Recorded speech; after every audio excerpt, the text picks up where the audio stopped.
이번 시간에는 금융공학 기반 크립토 알고리즘 트레이딩에 의해 그중 일부인 퀀트 트레이딩 동향에 대해 알아보겠습니다. 먼저 알고리즘 트레이딩이 무엇인지 개념을 확립해야 합니다. 알고리즘 트레이딩은 사람이 직접 매매하지 않고 사전에 정해진 규칙에 따라 컴퓨터가 자동으로 매매를 수행하는 것을 말합니다. 이 규칙은 단순한 룰 기반일 수도 있고 확률 기반일 수도 있습니다. 이와 비슷한 용어로는 알고리즘 트레이딩, 퀀트 트레이딩, 로봇 자동 매매 등이 있습니다. 알고리즘 트레이딩에는 다양한 기법이 존재하는데 대표적으로 차익 거래, 아비트라지, 추세 추종, 트렌드 팔로잉 등이 있습니다. 그리고 요즘은 AI 기반 예측 트레이딩이 매우 큰 주목을 받고 있습니다. 알고리즘 트레이딩의 발전 과정을 살펴보면 1970년대에 최초로 전자거래가 도입되면서 시작되었습니다. 이때는 단순히 특정 조건이 충족되면 컴퓨터가 자동으로 매매를 실행하는 형태였습니다.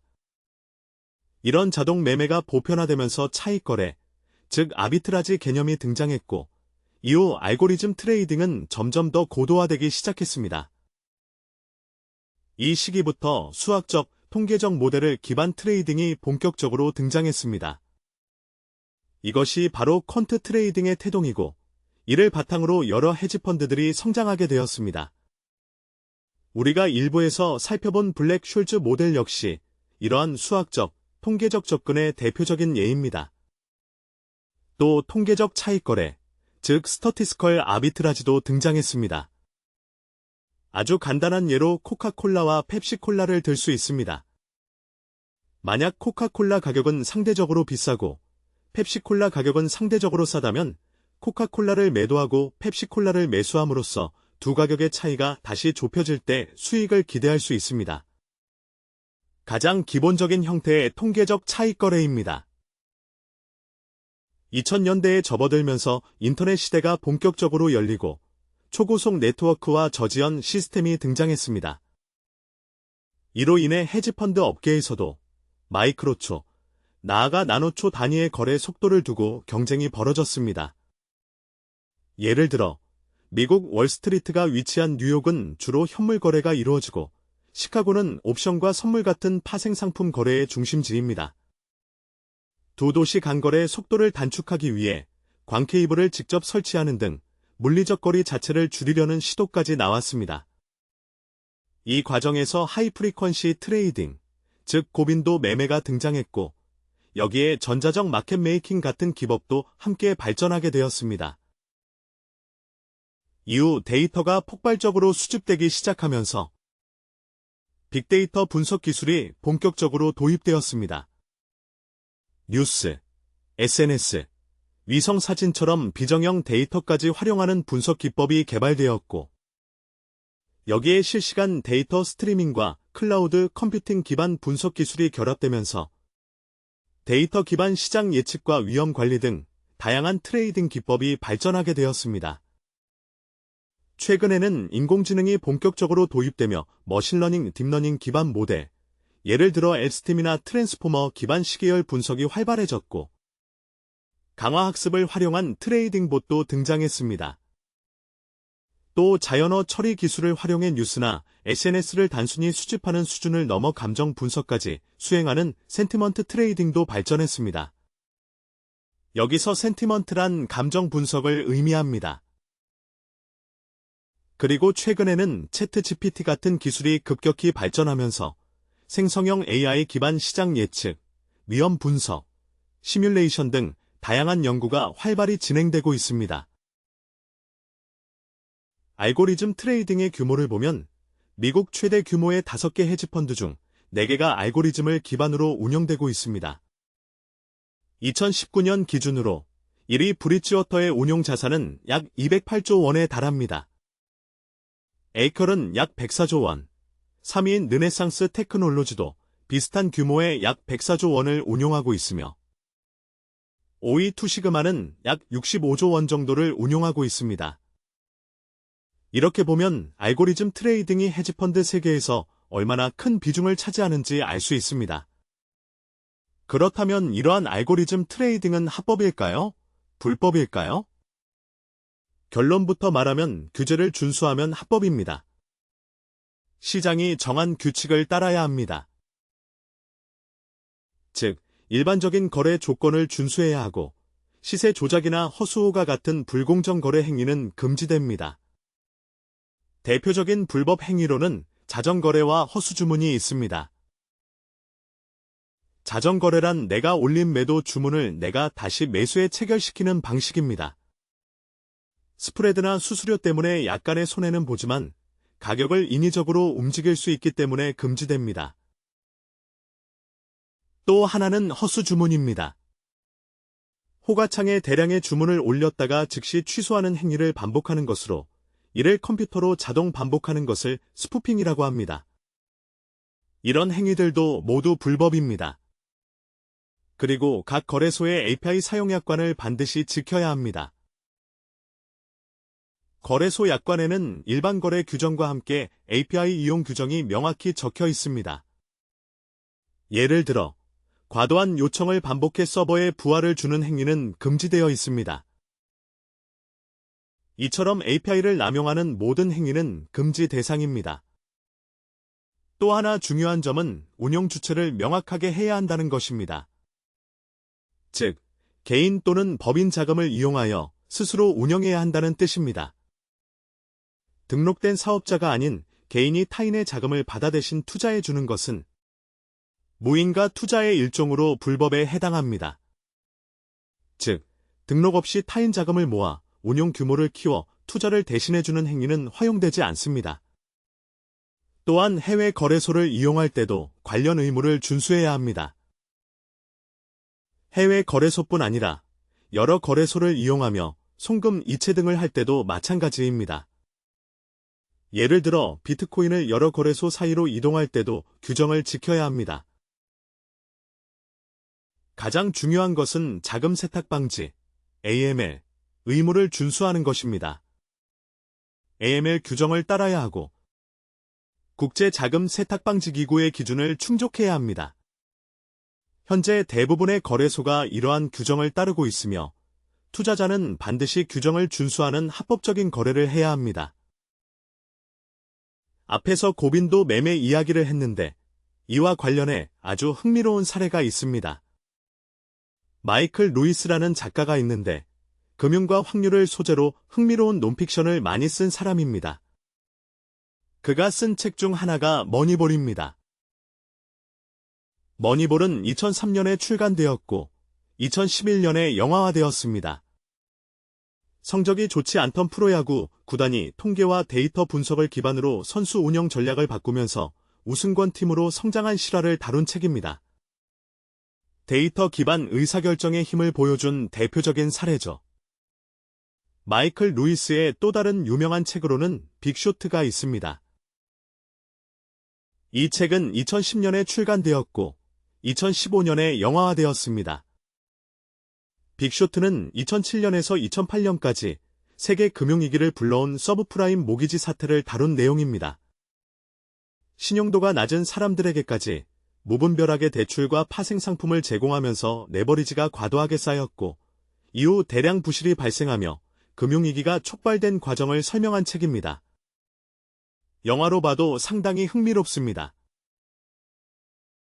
그리고 2014년 마이클 루이스는 플래시 보이즈라는 책도 출간했습니다. 플래시 보이스는 고빈도 트레이딩과 알고리즘 트레이딩을 수행하던 트레이더, 프로그래머, 퀀트들의 이야기를 다룬 책입니다. 이 책은 출간되자마자 소니가 영화와 판권을 샀고 판권이 만료된 후 2018년에는 넷플릭스가 판권을 다시 취득했습니다. 다만 아직 영화가 제작되었다는 소식은 들리지 않았습니다. 정리하자면 고빈도 매매 자체는 합법입니다. 규정을 준수하며 합법적인 마켓 메이킹 등을 수행하면 문제 없습니다. 하지만 고빈도 매매를 불법적으로 활용해 시장 조작, 자정거래, 허수주문, API 남용 등을 하면 불법 행위로 간주되어 처벌을 받을 수 있습니다. 이제 알고리즘 트레이딩에서 가장 대표적인 기법 중 하나인 차익거래, 즉 아비트라지를 살펴보겠습니다. 아비트라지는 말 그대로 싼 곳에서 사고 비싼 곳에서 파는 원리를 이용한 거래입니다. 예를 들어 스팟 아비트라지는 현물 가격만을 이용한 차익거래입니다. 즉, 두 현물 시장 사이의 가격 차이를 이용하는 것입니다. 크립토 예를 들면 동일 코인의 가격이 거래소마다 다르게 형성될 수 있습니다. 예를 들어 업비트가 110만 원, 바이낸스가 115만 원이라면 업비트에서 매수하고 바이낸스에서 매도하면 됩니다. 이렇게 하면 가격 차이, 즉 캡만큼의 이익을 얻을 수 있습니다. 이러한 차익이 바로 스팟 아비트라지 수익입니다. 다음은 스팟 선물 아비트라지입니다. 이는 현물과 선물 가격의 차이를 이용합니다. 예를 들어 비트코인 현물 가격이 100만 원인데 1개월 선물 가격이 101만 원이라면 현물을 매수하고 선물을 매도합니다. 만기에는 현물과 선물 가격이 같아지므로 1만 원의 이익을 확보할 수 있습니다. 이를 100개로 확장하면 100만 원 수익이 되겠죠. 자본만 충분하다면 가능합니다.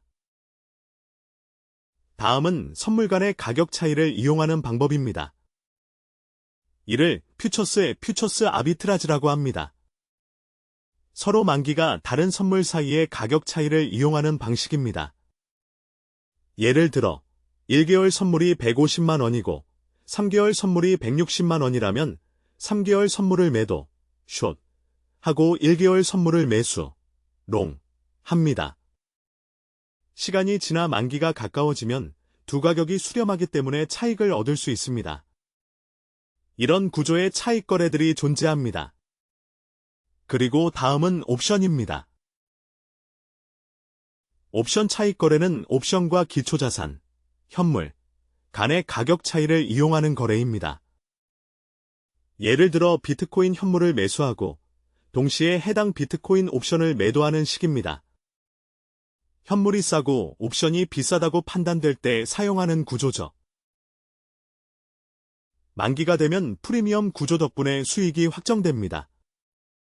옵션 가격은 확률적으로 변동하기 때문에 어떤 때는 옵션이 싸 보일 수도 있고 비싸 보일 수도 있습니다. 앞서 일부에서 이야기한 에드워드 소프도 이런 원리를 이용했습니다. 소프는 1973년 블랙 슐즈 모델 발표 이전에 워런트 옵션의 가격이 공정 가치보다 크게 왜곡되는 점을 발견해 시장에서 안정적인 차익을 얻을 수 있었습니다. 이와 같은 것들이 옵션 차익 거래의 예입니다. 그렇다면 이런 차익 거래가 실제 시장에서 가능한가를 살펴보겠습니다. 여기서 중요한 개념이 효율적 시장 가설, 즉 어피션트 마켓 하이파서시스입니다. 이 가설은 자산 가격이 이용 가능한 정보를 즉시 편향 없이 반영하기 때문에 가격 차이, 즉 스프레드는 금방 사라진다는 주장입니다. 효율적 시장 가설은 세 단계로 나뉩니다. 첫째, 약효율 시장은 과거 정보가 가격에 이미 반영되어 과거 데이터만으로는 차익을 얻기 어렵다는 뜻이고, 둘째, 중강형 효율 시장은 현재 공개된 모든 정보가 가격에 즉시 반영된다는 의미이며, 셋째, 강형 효율 시장은 내부 정보까지도 이미 가격에 반영된다는 가장 강한 수준입니다. 이런 이유로 가격 차이가 생겨도 바로 줄어들기 때문에 기대 수익 이상의 차익을 체계적으로 얻기 어렵다는 것이 효율적 시장 가설의 핵심입니다. 그렇다면 이 가설이 실제 시장에서 맞느냐, 즉 주식시장에서 차익 거래가 가능한가를 살펴보겠습니다. 주식시장은 매우 오랜 역사와 구조를 가진 시장이기 때문에 순수 무위험 차익은 극히 희귀하고 지속기간도 매우 짧습니다. 과거 사례로는 국내 한 기업이 미국 시장에 동시 상장될 때 국내 주식과 해외 주가 사이에 큰 가격 차이가 발생해 차익 거래 기회가 있었지만 이런 기회는 금방 사라지고 지속적으로 반복되기 어렵습니다. 그래서 현재는 순수 차익이 아니라 확률적, 통계적 차익 거래가 중심이 되고 있습니다.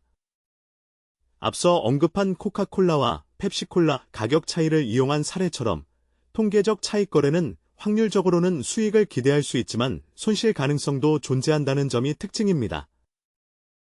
모멘텀, 밸류, 옵션 스마일 등을 활용한 전략들이 해당됩니다. 그리고 두 자산의 가격만 보면 되는 것이 아니라 수수료와 같은 거래 비용, 원하는 가격에 주문이 체결되지 않는 유동성 위험, 증거금 부족으로 포지션이 강제로 청산될 수 있는 자본 제약 등 현실적인 조건들도 모두 고려해야 합니다. 또한 통계 모델 자체의 오류나 구조적 한계 역시 중요한 리스크 요인입니다. 이처럼 모델 그 자체에도 위험이 존재합니다. 그렇다면 암호화폐 시장에서는 어떨까요? 크립토 시장은 상대적으로 매우 새로운 시장입니다. 그래서 초기에는 순수 무위험 차익이 존재했습니다만 대표적인 예인 김치 프리미엄 차익 거래도 시간이 지날수록 점점 줄어들고 사라지는 추세입니다. 결국 순수 무위험 차익은 줄어드는 방향입니다. 현재 크립토 시장에서도 통계적 차익 거래는 가능하지만 주식 시장과 마찬가지로 동일한 리스크와 제약 요인이 존재합니다. 현물 차익 거래의 대표적인 사례로는 김프 거래, 즉 김치 프리미엄을 이용한 거래가 있습니다. 하지만 김프 거래를 위해 대량 외화를 반복적으로 반출하거나 세탁하는 행위는 불법입니다. 실제 사례를 보면 2021년 7월 7일 관세청 발표에 따르면 직장인 D씨는 출국 후 해외 ATM에서 1만 2천 회 이상 외화를 인출했습니다. 총 출금 금액은 약 325억 원이었고 이를 해외 가상자산 거래소에 입금했습니다. 그중 약 320억 원을 실제 암호화폐 구매에 사용했습니다. 이렇게 구매한 암호화폐를 다시 국내 가상자산 거래소로 송금했는데 당시 한국 시장에는 큰 김치 프리미엄이 존재해 해외에서 싸게 사고 국내에서 비싸게 팔면 상당한 시세 차익을 얻을 수 있는 구조였습니다. 관세청 조사에 따르면 이와 같은 불법 외환거래 기획조사에서 총 33명이 적발되었습니다. 33명 중 14명은 검찰에 송치되었고 15명에게는 과태료가 부과되었습니다. 그들 중 직장인 D씨가 속한 팀은 2017년부터 2021년까지 약 1만 2천 회의 해외 인출을 반복했고 무려 29번이나 해외를 오가며 거래를 수행했습니다. 이렇게 인출한 320억 원으로 약 15억 원의 시세 차익을 거두었지만 부과된 과태료가 13억 원이었습니다. 실제 남는 금액은 약 2억 원 정도였고 이것 또한 여러 명이 나눠 가져야 했으며 항공료 등 각종 비용을 고려하면 실질 수익은 크지 않았습니다. 현재는 이러한 불법 외환 거래에 대한 처벌이 더욱 강화된 상태입니다. 또 다른 사례로 2018년에는 해외 유학생을 이용한 방식도 있었습니다. 유학 경비라며 851회에 걸쳐 총 400억 원을 송금해 김프 차익을 챙긴 대학생이 있었는데 그는 약 20억 원의 시세 차익을 얻었습니다. 하지만 과태료 16억 원이 부과되었습니다. 이런 사례들 이후로 외환거래에 대한 정부의 감시와 규제는 매우 정밀해졌기 때문에 과거처럼 김프 차익을 노리는 방식은 사실상 불가능해지고 있습니다. 다음은 현물, 선물 차익 거래입니다. 즉, 현물과 선물 사이의 가격 차이를 이용하는 방식입니다. 핵심은 현물 가격과 선물 가격의 스프레드를 활용하는 것입니다. 대표적인 방식은 캐시 앤 캐리입니다. 여기서 캐시는 현물을 매수한다는 뜻입니다. 동시에 선물을 매도합니다.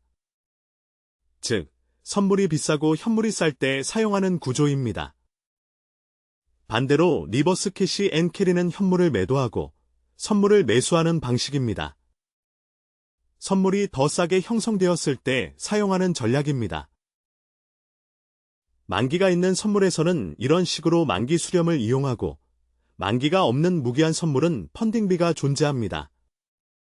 이 부분은 다음 장표에서 자세히 설명하겠습니다. 정리하면 현물을 매수하거나 매도하고 동시에 선물 포지션을 반대로 취하는 구조입니다. 이런 거래를 수행하기 위해서는 현물과 선물 포지션에 동시에 진입해야 합니다. 만기가 있는 선물은 만기까지, 무기한 선물은 펀딩비 발생 시점까지 포지션을 유지합니다. 수익은 현물, 선물 가격 차에서 발생하지만 여기에 여러 비용을 반드시 차감해야 합니다. 예를 들어 대출을 받았다면 이자 비용, 거래소 수수료, 예상 가격과 다른 가격으로 체결되는 슬리피지 손실 등이 있습니다. 또 무기한 선물의 경우 펀딩비를 지불하거나 받을 수도 있으며 증거금이 부족하면 포지션이 강제 청산될 위험이 있습니다. 따라서 충분한 자본이 필요하고 거래소 자체의 리스크도 고려해야 합니다. 예를 들어 미국과 중국의 갑작스러운 관세 갈등처럼 가격 변동이 커지면 증거금 부족으로 내가 자고 있는 동안 포지션이 강제 청산될 수도 있습니다. 또 무기한 선물은 펀딩비 변동성도 크기 때문에 중요한 위험 요인입니다. 따라서 이는 순수 무위험 차익이 아니라 일정 수준의 리스크가 존재하는 준 무위험 차익 구조라고 볼 수 있습니다. 이제 현물, 선물 간의 가격 차이에 영향을 주는 무기한 선물 펀딩비에 대해 살펴보겠습니다. 무기한 선물은 만기가 없습니다. 만기가 없기 때문에 현물 가격과 선물 가격의 괴리가 지나치게 벌어지지 않도록 펀딩이라는 제도가 존재합니다. 펀딩비는 보통 8시간마다 발생하며 가격 상승에 베팅하는 롱 포지션과 가격 하락에 베팅하는 숏 포지션 사이에서 자금을 교환하는 방식입니다. 예를 들어 특정 시점에서 선물 가격이 현물보다 비싸다면 롱 포지션 보유자가 숏 포지션에게 펀딩비를 지급합니다.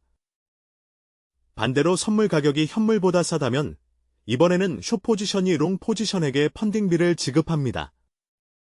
즉, 8시간마다 비용이 발생할 수도 있고 반대로 수익이 발생할 수도 있는 구조입니다. 이 펀딩비 구조를 고려하여 펀딩비만을 노리는 전략을 사용할 수도 있고 또는 현물, 선물 간 가격 차이를 이용한 다양한 전략들을 선택할 수도 있습니다. 다음은 추세 추종 전략입니다. 가격의 추세가 형성될 때 그 흐름에 따라 거래하는 방식입니다.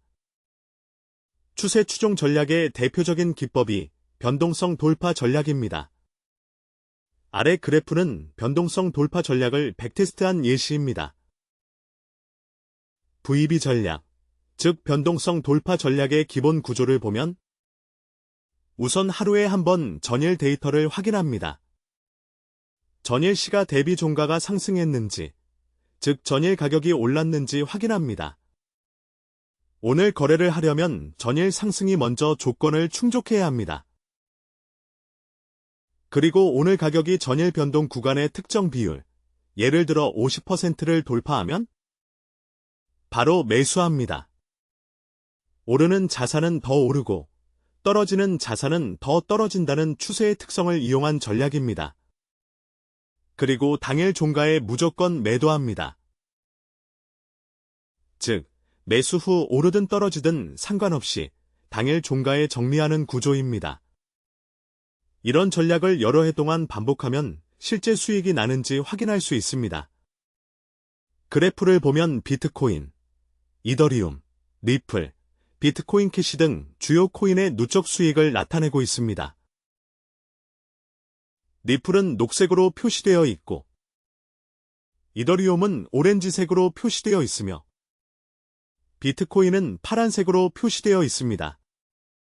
그래프는 누적 수익이기 때문에 일정 기간 동안 변동이 거의 없다가 시간이 지날수록 점차 상승하는 모습을 볼 수 있습니다. 다만 이 결과는 특정 기간에 대한 것이므로 긴 기간 동안 검증해봐야 실제 전략의 유효성을 판단할 수 있습니다. 또한 짧은 기간에는 손실이 발생할 수도 있습니다. 이처럼 다양한 퀀트 트레이딩 기법이 존재합니다. 추세 추종의 또 다른 예로는 120일 이동평균선을 활용한 전략이 있습니다. 120일 이동평균선 기반 매매 전략인데 아래 그래프는 비트코인 가격을 로그 스케일로 나타낸 것입니다. 검은색 실선은 비트코인 가격이고 녹색 점선이 120일 이동평균선입니다. 이 선을 기준으로 신호가 발생합니다.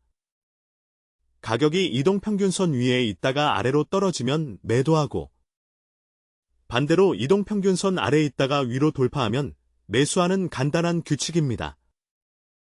예를 들어 큰 하락 구간에서는 이동평균선을 하향 돌파했을 때 매도했기 때문에 비교적 손실을 피할 수 있었고, 다시 오를 때 이동평균선을 상향 돌파하면 저점에서 매수할 수 있었겠죠.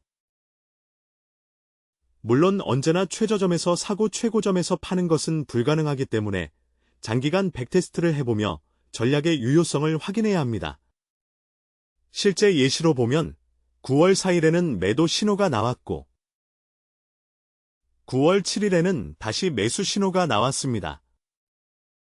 하지만 단기적으로는 가격 변동이 크지 않았기 때문에 이 전략이 옳았는지 판단하기 어렵습니다.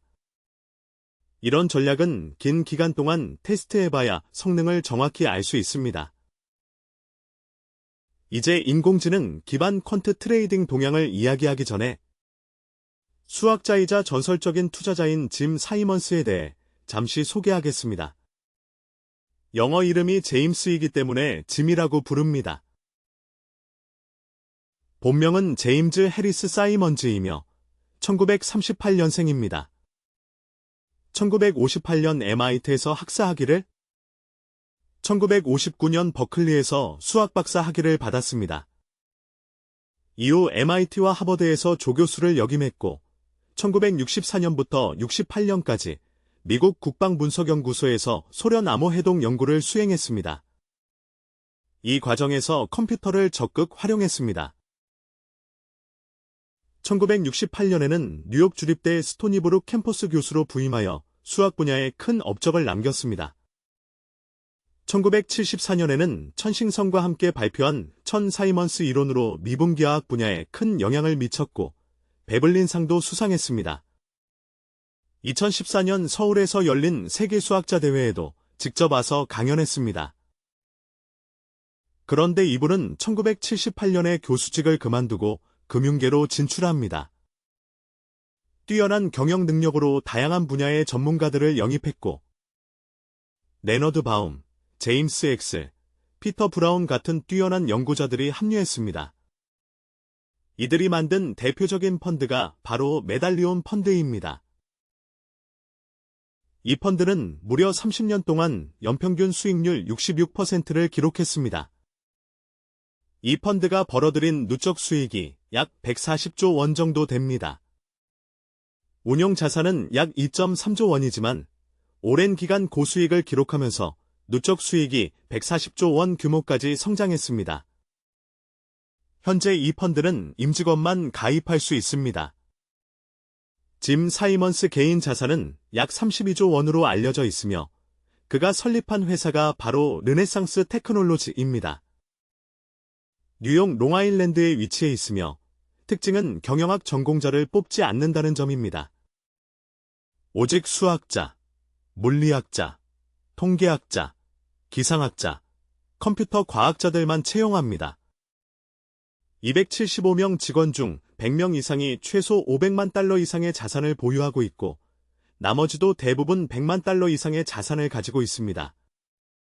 사용되는 기법은 공개되지 않았지만 고빈도 매매, 통계적 차익 거래, 모멘텀, 단기역 추세 등 다양한 알고리즘이 쓰이는 것으로 알려져 있습니다. 제가 카지노에서 가장 돈을 많이 버는 사람이라는 표현을 쓴 이유는 카지노는 플레이어보다 확률이 아주 조금만 유리해도 거래 횟수가 워낙 많기 때문에 장기적으로 큰 수익을 쌓을 수 있기 때문입니다. 즉 작은 이익이라도 오랜 시간 수없이 반복하면 누적 수익이 기하급수적으로 커진다는 의미입니다. 또한 짐 사이먼스의 성공 요인은 매우 유연한 경영 철학에 있습니다. 조지 소로스가 거시경제 데이터를 중심으로 의사결정을 했다면 짐 사이먼스는 철저하게 데이터 중심, 모델 중심의 사고를 바탕으로 투자를 진행했습니다. 또 일부에서 소개한 노벨상 수상자 슐즈와 머튼이 참여했던 엘티킴과 달리 그는 실수를 인정하고 전략을 유연하게 수정하는 태도를 유지한 점도 중요한 성공 요인이었습니다.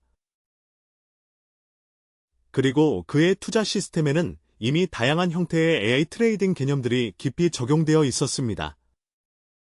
AI 트레이딩이란 머신러닝 기반으로 데이터를 분석하고 예측해 매매하는 방식입니다. 사용되는 데이터는 가격과 거래량뿐 아니라 암호화폐 시장 특유의 온체인 데이터까지 포함됩니다. 온체인 데이터란 블록체인 상의 모든 거래 기록을 말합니다. 특정 지갑에서 대규모 자금이 거래소로 이동하거나 반대로 거래소에서 외부 지갑으로 빠져나가는 흐름 등을 모두 추적할 수 있습니다. 또 뉴스나 SNS 데이터도 활용합니다. 예를 들어 정치인의 트윗이나 주요 인물이 남긴 메시지를 빠르게 분석해 시장 반응을 예측하는 방식도 가능하죠. AI 트레이딩은 이러한 다양한 데이터를 기반으로 가격 거래량 패턴을 분석합니다.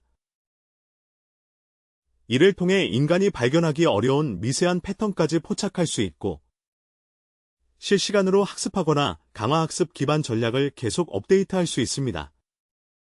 그래서 단순히 수익을 높이는 것뿐 아니라 리스크 관리에도 매우 효과적입니다. 리스크 관리를 잘하는 것이 무엇보다 중요합니다. AI 트레이딩의 또 하나의 특징은 이 리스크 관리 과정 자체도 자동화할 수 있다는 점입니다. AI 트레이딩 사례 중 하나는 감정 분석, 즉 센터먼트 어널러시스 트레이더입니다. 뉴스, 트위터, 레딧 등에서 긍정, 부정 감정을 AI 모델이 분석하는 방식입니다. 예를 들어, 트럼프 대통령이 비트코인에 대해 긍정적인 발언을 했다면, 대중 심리상 매수세가 유입될 가능성이 크기 때문에 매수 신호로 해석할 수 있습니다. AI 모델은 이런 감정 변화를 빠르게 파악해 단기 변동성을 포착합니다. 다만 시장이 진화하면서 단순한 언급만으로 가격이 크게 움직이지 않는 경우도 많아졌기 때문에 감정 변화의 강도와 단계 변화를 정교하게 해석해야 합니다. 이런 기법은 글로벌 헤지펀드인 투시그마 등 암호화폐 전문 펀드들이 실제로 활용하고 있습니다. 다음은 온체인 데이터와 강화학습을 결합한 트레이딩입니다. 블록체인 네트워크 상에서 채굴자 지갑, 거래소 지갑의 입출금 흐름 등을 분석하는 방식입니다. 예를 들어 고래 지갑에서 대량 자금이 바이낸스로 이동했다면 매도 압력 증가로 해석할 수 있죠. AI는 이런 데이터를 지속적으로 누적해 학습하고 강화학습 모델이 최적의 매수, 매도 타이밍을 스스로 조정합니다.